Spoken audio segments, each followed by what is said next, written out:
दूसरा है सूचना का अधिकार जो भारत सरकार ने दिया आरटीआई। अगर आप अच्छे अधिकारी हैं तो आपका फर्ज बनता है कि आपके ऑफिस में सूचना के अधिकार का प्रयोग ठीक तरीके से हो, केवल नाम का ना हो, ठीक से हो। आजकल सूचना के अधिकार का उपयोग रोकने के लिए गैंग बने हुए हैं। क्या करते हैं, जैसे मान लीजिए कभी खेल खेल रहा हूँ ना, सूचना के अधिकार से खेल के देखिए, ऐसी मजेदार चीज है, गजब चीज है, गजब। और सूचना के अधिकार का एक प्रयोग और इसी क्लास के एक बच्चे ने किया। एथिक्स में मैंने एक बार पढ़ाया कि इसका क्या महत्व है। एक लड़की का ज्ञान चक्षु खुल गया उससे, उसने कहा बस अब तो मैं देख लूंगी सब कुछ। तो हुआ ये कि वो जैन लड़की थी, तो मैं उसका नाम भी भूल गया, 3-4 साल पहले की बात है, उत्तर प्रदेश में कहीं की थी। अब समझिए कि ये मोहल्ला है जहां वो लोग रहते हैं, जैन परिवार बहुत सारे रहते हैं। ये मुख्य सड़क है और यहाँ से एक रास्ता है जहां से वो जाते हैं, एक ही रास्ता है। सब वहां से पैदल जाते थे मुख्य सड़क के लिए, फिर अपना यात्राएं होती थी। अब क्या हुआ कि इस सड़क पर करीब 8-10 दुकानें खुल गई, कसाईयों की, मांस की दुकानें, बकरा, मुर्गा, मछली, वो सब। अच्छा, बकरे की दुकान पे आपको बकरे टंगे हुए देखते हैं 5-6 यूनिफॉर्मिटी के साथ, तो देख के अच्छा लगता है, ठीक है, लेकिन उनके अंदर का मसाला भी रखा और नीचे थोड़ा खराब लगता है। अंतड़ियां पड़ी हैं, ये पंख पड़े हैं, तो मतलब ऐसे मुझे खराब लगता है। मैं शाकाहारी हूं ना, आपको हो सकता है मुंह पानी आता हो कि कितना अच्छा मांस है, मजा आ गया, अभी यहीं चाट लूं इसको, मैं ऐसा मन हो सकता है किसी का मन करता हो। जैसे हमें नहीं अच्छा लगता क्योंकि हम शाकाहारी हैं, हमें नहीं अच्छा लगता। वो जैन मोहल्ला था। अब जैन मोहल्ले के लोग बड़े परेशान थे, तो मैंने जिस दिन सूचना का अधिकार पढ़ाया, हम पढ़ेंगे टॉपिक नंबर 6 या 7 पे पढ़ेंगे, तो उस दिन वो मेरे पास आई, उसने कहा सर ऐसी ऐसी समस्या है, क्या कर सकते हैं। मैंने कहा कुछ नहीं, अधिकारी को लिखिए, 10 रुपए का पेमेंट कीजिए वहां पर, ऑनलाइन या ऑफलाइन, और लिखिए कि सूचना के अधिकार के तहत मैं निम्नलिखित सूचनाएं चाहती हूँ।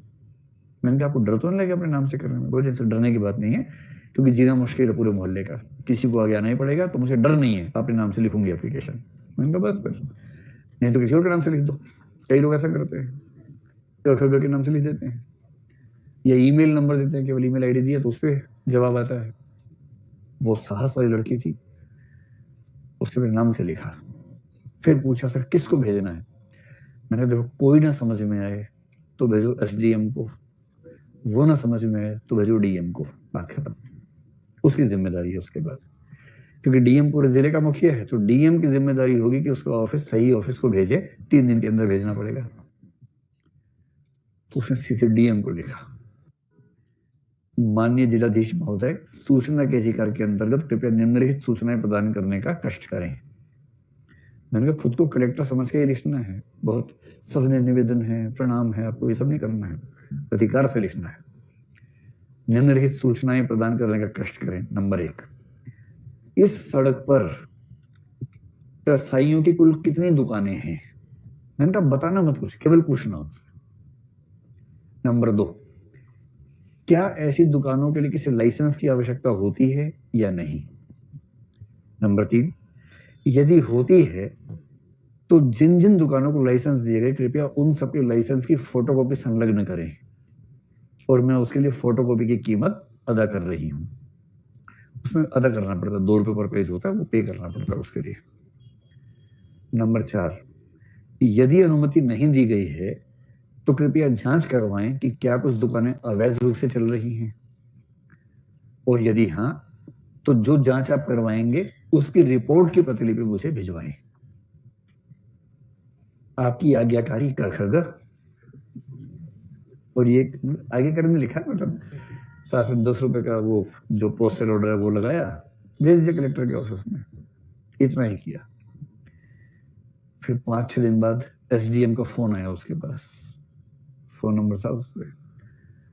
उस एसडीएम से पहले वो मिल चुकी थी एक बार कि सर ऐसे दिक्कत है, उसे भगा दिया था कि चलो चलो चलो, तुम्हें नहीं खाना ना खाओ, जो खा रहे खाना दो उसको। अब उस एसडीएम ने फिर से फोन किया, बहुत मोहब्बत से बात की उससे कि अरे बेटा आप उस दिन आए थे, हाँ बेटा मैं ध्यान, आओ बेटा किस दिन ऑफिस में बात करते हैं बेटा। तो उसने कहा ठीक है सर, मैं कल आ जाती हूँ। फिर नेक्स्ट डे गई ऑफिस में, पूरा ऑफिस स्वागत करने के लिए बाहर खड़ा हुआ था, आइए आइए आइए, अब सब आप सर आपका वेट ही कर रहे हैं, आइए प्लीज आइए, आप आइए। फिर सर कह रहे हैं कि अरे बेटा हमें तो पता ही नहीं था, हमने तो कल जांच की, 8-10 दुकान चल रही है वहां, तो हमें तो पता ही नहीं था। ऐसी दुकान चल सकती है किसी जिले में जो एसडीएम को ना पता हो, या पता भी और पत्ता भी आया था वहां से? सीरियसली बात है। और एसडीएम ने कहा कि बेटा क्या लोगे, चाय कॉफी क्या लोगे? तो उसको भी अच्छा लगा, बोली कॉफी मंगवा दीजिए, कोई बात नहीं। ठीक है, जब मिल रही है फ्री में कॉफी तो क्यों नहीं पियेंगे भाई, एसडीएम पिला रहे तो क्यों नहीं पियेंगे, पीनी चाहिए। फिर कि डीएम साहब का फोन आया था, मैं डीएम साहब से मिलने गया, बड़े नाराज हो रहे थे कि ये क्या हो रहा है इलाके में, इतना भी ध्यान नहीं रखते। तो बेटा आपसे एक निवेदन है, चिट्ठी वापस ले लो। तो इसको मैंने पहले कहा था, दो चिट्ठी वापस लेने का दबाव आता है बहुत ज्यादा, वापस मत लेना वरना मामला खराब हो जाएगा। ये बोली कि सर वापस तो नहीं ले पाऊंगी चिट्ठी, मैंने तो कुछ पत्रकारों को बता रखा दिल्ली में, वो कह रहे थे कि अगर जवाब आ जाए और काम ना हो तो मुझे बताना, फिर मतलब देश के अखबार में छापेंगे। तो अब दबाव समझ रहे कितना हुआ। उसके बाद एसडीएम ने कहा बेटा अगर हम दुकानें बंद करवा दे तो, फिर इसने कहा तब मैं वापस ले सकती हूँ चिट्ठी, कोई दिक्कत नहीं है। अगले 3 दिन में सारी दुकानें बंद हो गई, एकदम बंद, पूरी गली साफ।